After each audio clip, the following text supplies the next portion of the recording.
Viral di media sosial, detik-detik jembatan putus yang mengakibatkan rombongan Kapolres Pegunungan Bintang dan Satgas Pamwiltas Rat Yonif 143 TWIJ hanyut pada Minggu 29 Januari. Akibatnya 3 orang anggota Polri dan 1 anggota TNI tercebur ke Sungai Digul. Dalam video yang viral pada Minggu 29 Januari, jembatan gantung tersebut terlihat hanya terbuat dari seutas tali. Beberapa anggota TNI Polri terlihat menyeberangi jembatan sepanjang 40 meter tersebut.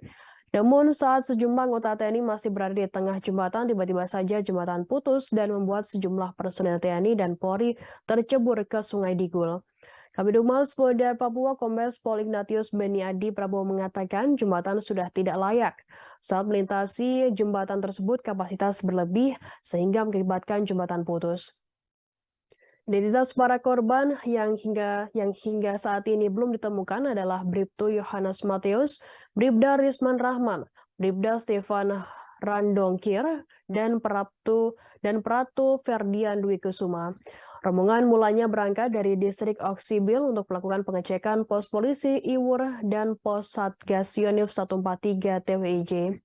Kendaraan rombongan hanya sampai di ujung jalan, selanjutnya personel berjalan kaki melewati jembatan yang tiba-tiba talinya putus.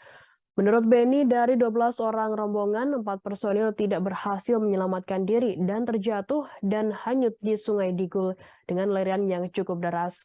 Usaha pencarian yang dilakukan pun belum membuahkan hasil. Beni mengatakan pihaknya saat ini tengah melakukan pencarian oleh aparat TNI Polri. Sebagai informasi, Sungai Digul sendiri membentang sepanjang 853 km.